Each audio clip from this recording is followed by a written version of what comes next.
Start. Yes sir. Hello दोस्तों CA inter के अब ग्रुप 1 और ग्रुप 2 के दोनों यहाँ पे एग्जाम के पेपर खत्म हो गए हैं। और यहाँ पूरी वी स्मार्ट की टीम आपके साथ है और इस एग्जाम का जो रिव्यू है, ये रिव्यू हम आपको देंगे। साथ साथ में जो भी स्टूडेंट यहाँ सितंबर 26 के लिए अपीयर होने वाला है, तो ये रिव्यू से आपने आगे कैसे प्लान करना चाहिए इसके बारे में बात करेंगे। तो यस, पूरी वी स्मार्ट टीम आपके साथ है। तो सबसे पहले हम स्टार्ट करेंगे यहाँ पे शुभम सर से कि भाई लॉ का पेपर कैसा रहा। तो हाँ जी दोस्तों, वेलकम टू दिस वीडियो। हम लोग यहाँ पे जैसा हमने कहा कि एक एक करके सब्जेक्ट वाइज डिस्कस करेंगे। नीचे आपको टाइम स्टैम्प में लिखा हुआ मिल जाएगा कि कौन से रिस्पेक्टिव सब्जेक्ट का कहाँ डिस्कशन हो रहा है, तो आप वो रिस्पेक्टिव वीडियो भी देख सकते हो। एंड तक जरूर देखना। तो मैं शुरू में आप लोगों को एक चीज बताना चाहूंगा।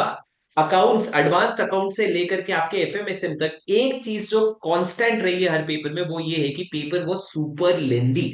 मतलब पेपर को पढ़ना 15 मिनट में भी बहुत इंपॉसिबल था, और पूरे पेपर को लिखना अपने आप में बहुत चैलेंजिंग था। पर ऐसा नहीं है कि लोगों ने नहीं लिखा है, लोगों ने 100 मार्क्स के सारे पेपर लिखे भी हैं। But at the same time paper was definitely very lengthy, ये सारे सब्जेक्ट्स के। अब मैं अगर लॉ स्पेसिफिक बात करूं, तो लॉ का पेपर जो था वो बड़ा यूजुअल सा पेपर था। मतलब पिछले दो अटेम्प्ट में हमने जैसा पेपर देखा है, सितंबर 2025 वाज एक्सट्रीमली टफ। जैन 26 उससे कम टफ था, लेकिन सितंबर ये वाला जो मई 26 का अटेम्प्ट था उसमें ये नॉर्मल था। कोई ऐसा इन्होंने बहुत ज्यादा आउट ऑफ बॉक्स जाके नहीं पूछा। हाँ, आपको टफ लग सकता है क्योंकि आपने पुराने पेपर्स नहीं लिखे होंगे। अगर आपने सितंबर 25 लिखा होता तो आपको पता होता लॉ का पेपर किस लेवल पे टफ जाते हैं। But at the same time थोड़ा वेटेज जो है, जैसे कि डिपॉजिट के चैप्टर की अगर मैं बात करूं, तो डिपॉजिट का चैप्टर अपने आप में 9 मार्क्स का पूछा गया था, जो बहुत अनयूजुअल होता है। उसके अलावा इवनली डिस्ट्रीब्यूटेड पेपर था, लेंथ वाइज थोड़ा लेंदी था। बट अभी ये आदत बन चुकी है आईसीए की, हमको अपनी रीडिंग स्पीड और राइटिंग स्पीड बढ़ानी पड़ेगी अगर हमको इस लेवल का पेपर टैकल करना है। हमेशा की तरह अगर मैं बताऊं तो फॉर्म नंबर्स पे, केस लॉस पे, ये सब पे कोई वेटेज नहीं था। थैंकफुली इस बार इन्होंने पेनल्टीज भी नहीं पूछी, जो पिछले अटेम्प्ट में जैन 26 में इन्होंने आई थिंक 5 क्वेश्चंस पे पेनल्टीज पूछ लिया था। इस बार उन्होंने पेनल्टीज भी नहीं पूछी। पर जो बच्चे ग्राउंड लेवल पे एग्जाम लिख रहे होंगे उनको एक डिस्कंफर्ट जरूर आया होगा पेपर लेंदी होने की वजह से, जैसा मैंने कहा। तो लॉ का पेपर मॉडरेट था। Let's move to the next paper, जो तुम्हारा प्यारा एडवांस्ड अकाउंट्स। जय भैया, यस सर। तो हेलो बच्चों। देखिए, पेपर लेंदी था एडवांस अकाउंट्स का, ये बोलने वाली बात नहीं है, बिकॉज हमेशा एडवांस अकाउंट्स का पेपर लेंदी आता ही है। हाँ, पेपर का लेवल कैसा था मैं आपको बताऊं। पेपर का level as usual easy to moderate के बीच में था। पर जो चीजें कुछ अनयूजुअल मैंने इस बार पेपर में नोटिस की, जो सितंबर 26 वाले बच्चों को ध्यान देनी चाहिए। नंबर वन, जो जितने भी अकाउंटिंग स्टैंडर्ड्स हैं, पूरे 27 अकाउंटिंग स्टैंडर्ड्स हैं, उनमें से 14-15 अकाउंटिंग स्टैंडर्ड्स पूछे गए हैं। मतलब आपको ये समझना पड़ेगा कि हम कोई भी अकाउंटिंग स्टैंडर्ड छोड़ नहीं सकते। नंबर टू, इस बार वाले पेपर में कुछ थ्योरी अकाउंटिंग स्टैंडर्ड ज्यादा पूछे गए। हालांकि वो बहुत मैनेजेबल थे, आईसीएआई के मॉड्यूल से थे। बट थ्योरी स्टैंडर्ड पर फोकस किया गया, चाहे डिस्क्रिप्टिव पार्ट हो चाहे एमसीक्यू पार्ट हो। नंबर थ्री, इस बार वाले पेपर में कंसोलिडेटेड पीएनएल आ गया। मतलब सितंबर 26 वालों के लिए खुशखबरी यह है कि पीएनएल जिनको बच्चों को प्रॉब्लम होती है, बच्चे मैक्सिमम नहीं करके जाते, तो अब वो आराम से बाकी क्वेश्चन पर ध्यान दे सकते हैं। बिकॉज पीएनएल ऐसा वाला पॉइंट है जो 2-3 अटेम्प्ट में एक बार आता है फिर नहीं आता है। तो कंसोलिडेटेड पीएनएल इस बार पूछा गया था। एएस 10 इस बार पता नहीं क्यों भर भर के इंस्टीट्यूट ने पूछा है, पीपीई। और मैंने ध्यान दिया, पिछले 3-4 बार से मैं देख रहा हूँ कि आर्टिकलशिप टाइम के टाइम पे भी इंटरव्यूज में एएस 10 बहुत पूछा जा रहा है पीपीई करके। तो ये कुछ चीजें ऐसी थी जो मुझे इस बार थोड़ी सी अलग लगी मई 26 के पेपर में। What we can expect in September 26 वाला paper, what we can expect, मुझे लगता है कि लेवल लगभग सेम रहेगा, ठीक है ना। बट हाँ, जैसे मुझे दिख रहा है इस बार कुछ पेपर का जो लेंदी, हर हर पेपर में लेंदी हो रहा है। इंस्टीट्यूट कुछ नए क्वेश्चंस निकालने की कोशिश कर रहा है। एडवांस अकाउंट्स में एक नया क्वेश्चन इस बार छोटा सा थ्योरी में आया, हालांकि वो ऑप्शनल था। तो मैं ऐसा मान के चल रहा हूँ कि सितंबर 26 वालों, तैयारी तुम्हारी जो चल रही है वो बढ़िया है। पर थोड़ा सा अब ना एक लेवल हल्का सा इंक्रीज करके चलना पड़ेगा। थोड़ा एक्सपेक्ट करना पड़ेगा कि हमसे अब इंस्टीट्यूट ज्यादा चीजें टेस्ट कर सकता है। बाकी टेंशन मत लो, एडवांस अकाउंट्स के लिए बहुत सारी चीजें हमने प्लान की हुई हैं सितंबर 26 के लिए, वो हम लेके आएंगे। ठीक है, ऑल द बेस्ट। यस जय sir, thank you sir. Yash sir and Vishal sir, आप लोग अपना दी टैक्स सब्जेक्ट का रिव्यू देंगे सर। यस तो डायरेक्ट दोस्तों टैक्स मैं, यश सर। हाँ हाँ यस, बोलो sir, Vishal you sir. Can continue. Income tax पहले कंटिन्यू हो जाए। हाँ Okay, sir. So, guys, मैं बोलने वाला हूँ टैक्स के बारे में, डीटी के बारे में रिव्यू बोलने वाला हूँ। सर मेरी आवाज शायद बीच में कभी थोड़ी डिस्टर्ब हो सकती है, तो होगी तो बीच में बताया नहीं, ना, मैं रिपीट कर दूंगा वो पॉइंट। बीच में नहीं, ठीक है। शुरू से डिस्टर्ब हो रही है, टेंशन नहीं, बोलो।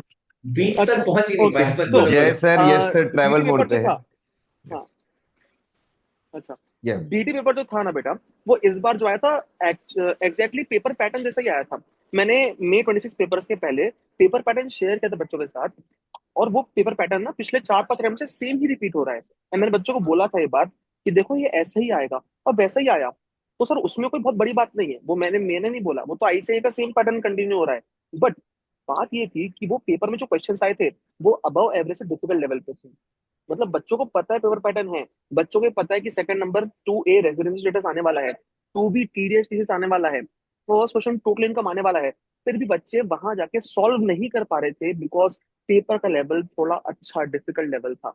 और जब क्या होता है टेक्स्ट पेपर में जनरली DT IIT साथ में आता है ना, तो आपको इतने सारे पॉइंट्स करने एक साथ, तो उस केस में ना साथ में पूरे पॉइंट्स याद करना और पेपर में सॉल्व करना वो 3 घंटे में पॉसिबल नहीं हो पाता है। तो September 26 लिए जो बच्चे प्रिपेयर कर रहे हैं, मेरा पेपर पैनल मैंने शेयर किया हुआ है DT का, ठीक है। बट आप लोग क्या करना है, आप लोग को देखो पेपर DT IIT डिफिकल्ट आएगा ही। इंस्टीट्यूट के लिए सबसे इजी चीज पता है क्या है? इंस्टीट्यूट के लिए सबसे इजी चीज है टैक्स को डिफिकल्ट करना, है ना। तो आप लोग अभी क्या करो, आप लोग September 26 जब प्रिपेयर कर रहे हो, क्या बहुत ज्यादा करो। विशाल सर और मैं सीरीज लेके आते रहते हैं प्रैक्टिस की, बट फिर भी मैं आपको बोलूंगा सेल्फ प्रैक्टिस बहुत ज्यादा करो। और मैं बोलूंगा पेपर प्रैक्टिस भी करना पड़ेगा आपको, कम से कम 2 से 3 मॉक लिख के देखो आप एक बार, क्या वो 3 घंटे में इतने सारे पॉइंट्स याद करके आप साथ में बना पा रहे हो कि नहीं। एंड पेपर का लेवल अच्छा ही आने वाला है टैक्स का। मुझे लगता नहीं टैक्स इजी आने वाला है, पिछले बार भी टैक्स डिफिकल्ट आया था, इस बार भी टैक्स डिफिकल्ट आया था। अब मुझे ऐसा नहीं लगता कि आगे भी टैक्स इजी आने वाला है। तो प्लीज अभी से प्रिपेयर रहो कि टैक्स डिफिकल्ट आएगा, और हम अभी से डिफिकल्ट पेपर की तैयारी करेंगे। ठीक है। विशाल सर ओवर टू यू। और मतलब मैं सही बोल रहा हूँ कि बताइएगा प्लीज। यस दोस्तों, सबसे पहले तो मैं यहाँ पे ये बता दूं कि टैक्स का पेपर ऑलवेज आपका टाइम कंज्यूम कर लेता है। और अगर ये कहते हो कि सर लेंदी होता है, तो ये अभी नहीं, पिछले 4-5 अटेम्प्ट से ये हर स्टूडेंट को फील आता है कि ये लेंदी है। क्यों? क्योंकि सिलेबस बहुत वास्ट है। अगर हम इनकम टैक्स और GST ले लें तो दोनों का सिलेबस बहुत वास्ट है। तो दोस्तों, जो सितंबर के लिए अपडेट हो रहे हैं, मैं आप उन सबको ये कहना चाहूंगा कि ये तो आपको ये समझ के चलना है कि दोनों अगर पेपर मैनेज करना है और विद इन 3 आवर्स मैनेज करना है, तो आपको अपना टाइम कहाँ सेव करना है, ये आपको सोचना पड़ेगा। अब मैं बात करता हूँ बेटा GST की। GST इस बार थोड़ा अनयूजुअल था, क्योंकि जैसा जो पेपर पैटर्न आता है और जो क्वेश्चन जनरली पिछले 6-7 अटेम्प्ट से देखा गया है कि क्वेश्चन फिक्स होते हैं टॉपिक वाइज, लेकिन इस बार ITC पे सबसे ज्यादा क्वेश्चन पूछे। ITC पे क्वेश्चन नंबर 1 में, ओके, क्वेश्चन नंबर 2 में, और बहुत ही unusual out of the box एक क्वेश्चन पूछ लिया था कंपलसरी क्वेश्चन में। यानी जो थ्योरी क्वेश्चन है उसके ऊपर प्रैक्टिकल क्वेश्चन बना के उन्होंने ITC का क्वेश्चन एंड रूल 86B के एक्सेप्शन, जो ऑलरेडी थ्योरी में पढ़ना डिफिकल्ट है, उसके ऊपर प्रैक्टिकल केस बना के उन्होंने पूछ लिया। बाकी जहां तक हम बात करूं मैं MCQ की, MCQ इस बार सबसे इजी MCQ थे, पर ओके एक दो ट्रिकी पॉइंट्स उसमें थे जहां सोचने की जरूरत थी, बाकी MCQ मैनेजेबल थे।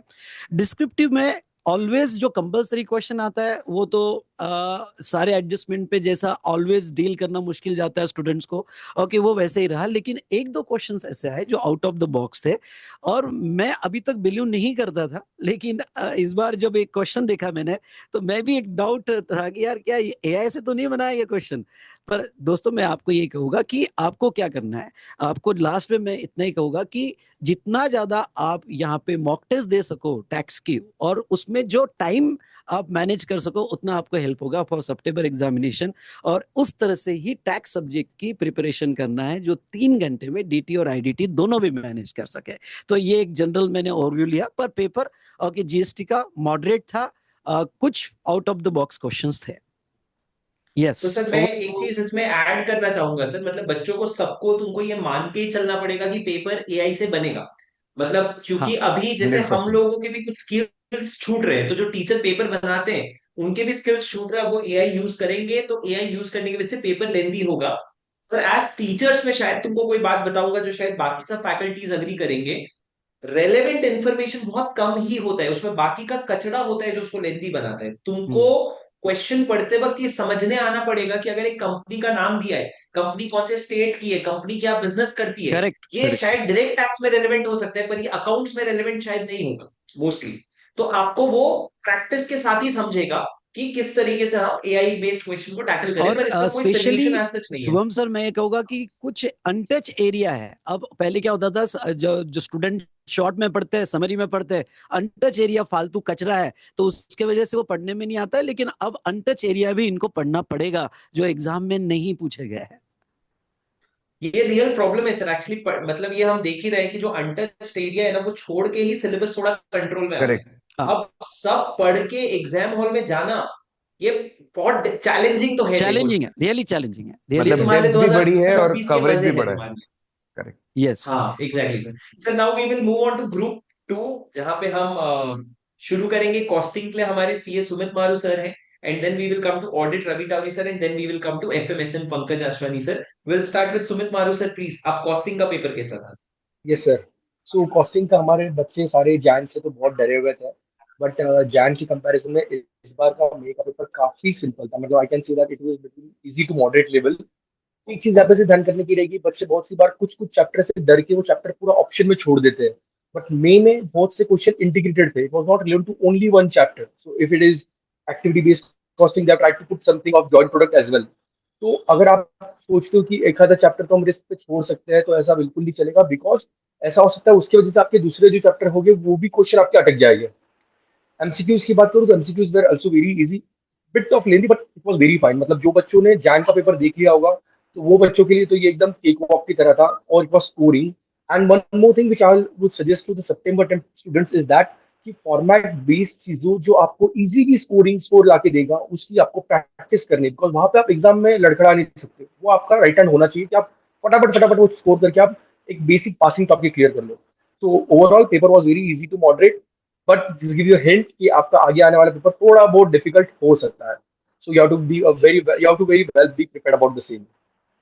सुमित सर एक सवाल पूछूंगा लास्ट में। आपने जो बोला शायद मेरे एंड पे वॉइस कटा, तो मैं अज्यूम करूं बच्चों का भी कटा होगा। आपने क्या एडवाइस किया? राइटिंग फॉर्मेट कुछ बोला सर आपने? फॉर्मेट बेस्ड क्वेश्चन जो होंगे ना, वो आपको इजीली 40 पार लेके जाएंगे। तो आपको जो पासिंग करना है आपको क्लियर, तो फॉर्मेट बेस्ड पास, उसमें आपको एग्जाम में जाके डाउट नहीं आना चाहिए कि अरे यहाँ पे क्या था। तो फॉर्मेट बेस्ड क्वेश्चन की तो आपको प्रैक्टिस बहुत अच्छी से करनी ही करनी है। सर वो आपका फॉर्मेट बेस्ड क्वेश्चन जैसे कि? जैसे कि एक्टिविटी बेस्ड कॉस्टिंग के जो क्वेश्चन होते हैं, कॉस्ट शीट वाले जो क्वेश्चन होते हैं, तो ये तो आपको मतलब हमेशा अपना राइट हैंड रखना है कि भैया ये जब आएगा तो ये तो मैं पक्का मार्क्स स्कोर करने ही वाला हूँ, ताकि फिर जो जहाँ पे थोड़ा कॉम्प्लेक्स क्वेश्चन होगी वहां पे आप थोड़ा बहुत लड़खड़ाए तो भी चल जाएगा ऐसा।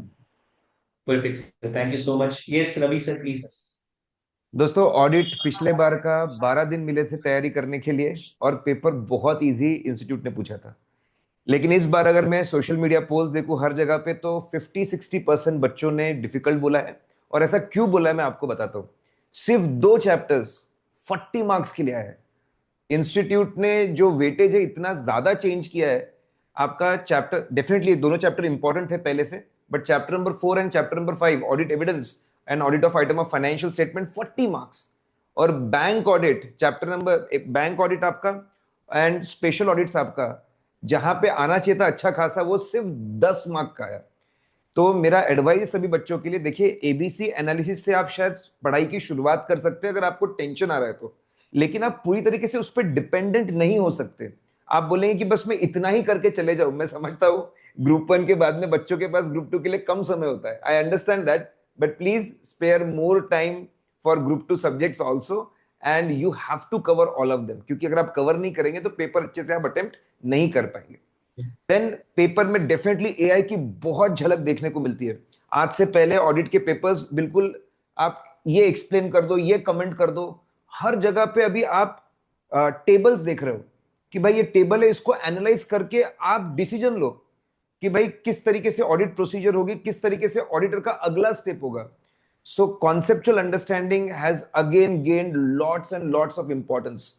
और ऐसे 531 ऐसे के ऊपर इतना दिल आ गया इंस्टीट्यूट का, भर भर के क्वेश्चन एमसीक्यू में भी है, भर भर के क्वेश्चन आपके डिस्क्रिप्टिव में भी है। So again there is lot of imbalance involve, और लेंदी भी है।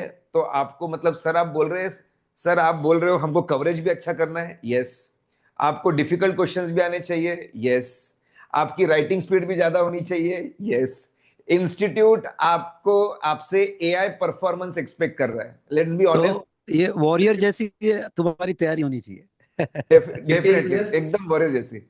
तो दोस्तों हाँ पिछले बार के मुकाबले बहुत डिफिकल्ट आपको पेपर लग सकता है, बट ठीक है, मैं इसको अबव एवरेज बोलूंगा। अभी इंस्टीट्यूट ने अपना जलवा दिखाया नहीं है, ऑडिट में और भी जलवा आ सकता है, be prepared. Yes Pankaj sir. Yes sir. So दोस्तों देखो, एफएमएसएम में अपने पास दो सब्जेक्ट्स हैं, एफएम और एसएम। बच्चों ने एसएम को तो रिलेटिवली इजी पाया, लेकिन एफएम के अंदर ऑलमोस्ट 50% अबव स्टूडेंट्स ने बोला कि पेपर उनको टफ लगा। द रीजन बीइंग कि ऐसे तो पेपर जो था एक्सपेक्टेड लाइंस पे था, जैसा यूजुअल बनता आ रहा है पिछले 3-4 टर्म से वैसा ही था। लेकिन इस बार इंस्टीट्यूट ने क्या किया कि जो चैप्टर्स बच्चा छोड़ के जाता है, इन्वेस्टमेंट, वर्किंग कैपिटल, उनमें से 20 मार्क्स का पूछ लिया, 20 आई थिंक 21 का पूछा। एंड वो भी रिलेटिवली ईजी, देखे देखे क्वेश्चंस थे, उनके अंदर छोटे मोटे ट्विस्ट किए थे। जो चैप्टर रिलेटिवली बच्चा करके जाता है इस भरोसे कि इसमें से तो ईजी आएगा, लेवरेजेस, रेशियोज, उनमें बना लिए नए क्वेश्चंस।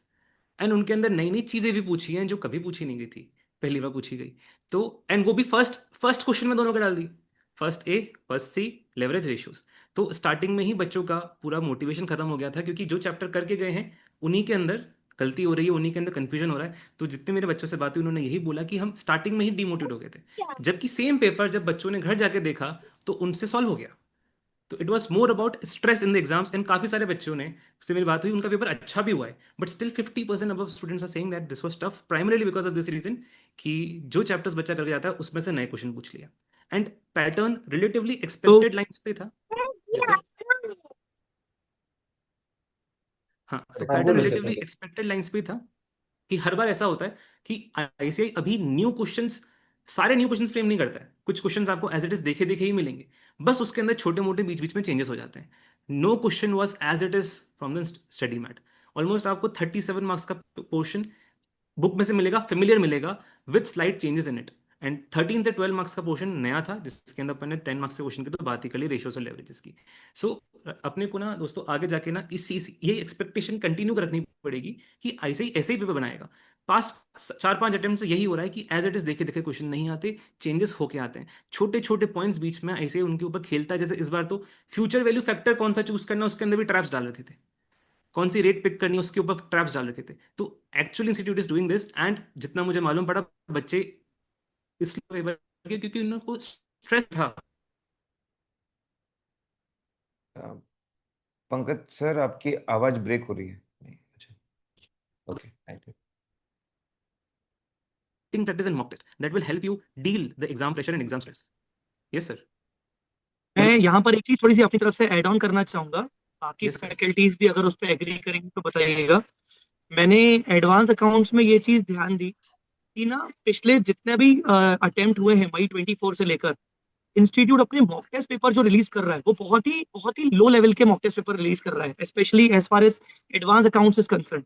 मुझे नहीं पता बाकी फैकल्टीज पे बताएंगे नहीं नहीं, जरूर। अग्रीड, तो ये एक ऐसा ट्रेंड लगता है है। कि मॉक एमटीपी इजी है, हाँ क्वेश्चन डिफिकल्ट है, मतलब एमटीपी में रिपीटेशंस बहुत है, आप एमटीपी को बेस बना, एग्जैक्टली बहुत very good observation, very perfect MTPs जो ऑब्जर्वेशन। आ रहे हैं वो कॉपी पेस्टेड आ रहे हैं, बहुत ज्यादा एमटीपीज कॉपी पेस्टेड आ रहे हैं, कोई भी नया टाइप का क्वेश्चन आ नहीं रहा है। तो मैं आपको बच्चों यही बोलना चाहूंगा कि सिर्फ एमटीपी के ऊपर रिलाई मत करके जाओ कि एमटीपी आईसीएआई जिस लेवल की पूछ रहा है उस हिसाब से ही पेपर पूछेगा। हाँ, मैं ये देख रहा हूँ कि आरटीपी में फिर भी इंस्टीट्यूट का एक दो क्वेश्चन अच्छे आ जाते हैं, थोड़े एआई बेस्ड आ जाते हैं। तो बाकी सब्जेक्ट में भी शायद अगर ऐसा हो रहा है तो ध्यान रखिएगा कि मॉक टेस्ट पेपर्स का जो लेवल है अभी फिलहाल तो मैं इंस्टीट्यूट से उम्मीद करूंगा कि थोड़ा उसका लेवल बढ़ाए, बट अभी फिलहाल तो मॉक टेस्ट पेपर के बेसिस पर अपन एक्सपेक्ट नहीं कर सकते कि हमारे आने वाले एग्जाम वैसे ही होंगे। करेक्ट। नहीं, ये जय सर आपकी बात बिल्कुल सही है, क्योंकि हम टैक्स का भी देखते हैं तो mock test paper easily handle हो जाता है। लेकिन जो जिस तरह से एग्जाम में लास्ट टाइम इस टाइम क्वेश्चंस पूछे गए हैं, तो वो जो डिफिकल्ट लेवल थी, जो ट्रिकी एडजस्टमेंट थी, वो अच्छी खासी पूछी थी उन्होंने। सर मेरे सब्जेक्ट में उल्टा है सर, मेरे सब्जेक्ट में उल्टा है। हमारा एमटीपी एमटीपी, आरटीपी ज्यादा रिलेटिवली टफ रहता है एंड पेपर उससे नीचे रहता है। आज तो ये एएफएम और एफएम अलग ही चल रहे भाई, इस अटेम्प्ट में तो अलग ही चल रहे हैं। अलग ही चल sir AFM was a shocker. सब अलग एफएम चल उससे रहे हैं। हाँ, मुझे रिलेटिवली लगता है इस काफी नीचे अटेम्प्ट था। में इंस्टीट्यूट ने एएफएम में किया, तो मुझे इंस्टीट्यूट ने सोचा इंटर में भी हम एफएम में ही करेंगे इस बार। ऐसे में मतलब इस बार एफएम लाइमलाइट में हुआ है। पर जय सर, आपकी आवाज भी टूट रही है। मैं सर एक बार इस वीडियो में समराइज करना चाहता हूँ। जो बच्चा यहाँ तक देखा उसको मैं कुछ ब्राउनी पॉइंट्स दे देता हूँ सर पूरे डिस्कशन का। जो मैं जिस निकाल के लिखा सर मैंने, सबसे पहला, अभी एबीसी कैटेगरी नहीं है। जब रवि सर बोल रहे थे तो मुझे ध्यान आया, अभी एबीसी कैटेगरी नहीं बनाएंगे, अब हम ट्रिपल ए, डबल ए और ए कैटेगरी बनाएंगे। तो सी कैटेगरी नाम की कोई चीज ही नहीं है, अब हमारा वाह, कैटेगरी लवली। रिवीजन हो जाएगा। दूसरा, जो सितंबर 26 वाले बच्चे पढ़ रहे हैं, तुम्हारे लिए कुछ टिप्स। 100% कवरेज की कोशिश करो, पूरा हो ना हो, आप कोशिश 100% कवरेज की करो। और मैं आपको एक प्रो टिप देता हूँ, 100% कवरेज मोस्टली जब पहली बार पढ़ने बैठते हो ना, या फर्स्ट रिवीजन जब करते हो, सिर्फ ये दो मौके में ही हो सकता है। सेकंड और थर्ड रिवीजन में कभी भी आप अपना कवरेज बढ़ा नहीं पाते हो। तीसरा, आपको सेल्फ स्टडी के लिए ज्यादा टाइम निकालना पड़ेगा, तो कोशिश करो आपकी क्लासेस जल्द से जल्द खत्म हो जाए, और आपके हाथ में जितना सेल्फ स्टडी हो उतना ज्यादा अच्छा है। मॉक टेस्ट अपने प्लानिंग में जरूर लिखो। 2 मॉक टेस्ट आप लिखोगे, भले आईसीआई का लिखो, नहीं तो किसी भी जगह का ले लो जहां से आपको एक एग्जाम वाली फील आए। नहीं तो मैं आपको सबसे बेस्ट बताता हूँ, पिछले 2 अटेम्प्ट का पेपर उठा करके लिख लो मॉक टेस्ट के नाम पे। अगला, क्वेश्चन बैंक इनफ नहीं है, क्योंकि पंकज सर ने बताया रिपीट क्वेश्चंस बिल्कुल नहीं आ रहे। थोड़े सिमिलर क्वेश्चंस दिख सकते हैं, पर आईसीआई के पास एआई है, तो नाम में ही एआई है, आप देखो उसको मना भी नहीं कर सकते आप। तो आईसीआई के पास एआई है, वो नया पेपर ही ड्राफ्ट करेगा जो सही भी है, हमारे कोर्स के लिए भी ओवरऑल सही है। और उसके अलावा एआई का कोई सोल्यूशन नहीं है, आपको उसको एक्सेप्ट करना पड़ेगा। लास्ट, हमारी जो टीम है वो पूरी पूरी सितंबर 26 के लिए planner, rapid revision, practice batch, all India mock test, marathon, 1.5 day before exam, हम लोग हर अटेम्प्ट अपनी मेहनत करेंगे आपके साथ। पर आप हमारे साथ साथ हर अटेम्प्ट मेहनत मत करना, आप इसी अटेम्प्ट पढ़ करके आप लोग निकाल लेना। ठीक है sir, over to you Vishal sir, please आप अगर कुछ बोल के वीडियो क्लोज कर शुभम दे सर, सर। इतने तो मजे नहीं लेने चाहिए बच्चों के, हाँ। नहीं, तो जो पॉइंट्स यहाँ पे शुभम सर ने कहा दोस्तों, ये बिल्कुल सही है। और आपको जो है अपनी प्रिपरेशन, और वेरी इंपॉर्टेंट पॉइंट कि आपकी फर्स्ट रीडिंग में आप जितना ज्यादा अच्छे से कवर कर लोगे, ओके, तो वो आपको रिवीजन के लिए और बाद में हेल्प होगा। लेकिन लास्ट मंथ में आपकी कोई एडिशनल पढ़ाई नहीं हो पाती है। तो दोस्तों, ये सारे पॉइंट्स जो यहाँ शुभम सर ने कहे, बिल्कुल आप स्ट्रिक्टली फॉलो कीजिएगा। और सितंबर अटेम्प्ट के लिए इनफ अभी भी आपके पास टाइम है, और आप अच्छा प्लान करके एक अच्छा यहाँ पे सक्सेसफुल रिजल्ट ला सकते हो। So thank you to all of you. मेरे थैंक यू तरफ सो से मच तो ओवर सर। हो गया। हाँ, चलिए guys, thank you so much guys, thank you so या much, thank you for watching video को। मैं बोल देता एंड हूँ, बाय बाय वीडियो को बाय लाइक बाय कर लेना, बाय एंड चैनल को बाय। ऑल द सब्सक्राइब कर बेस्ट, लेना। All the best. Bye bye bye bye, thank bye you so much, bye bye bye.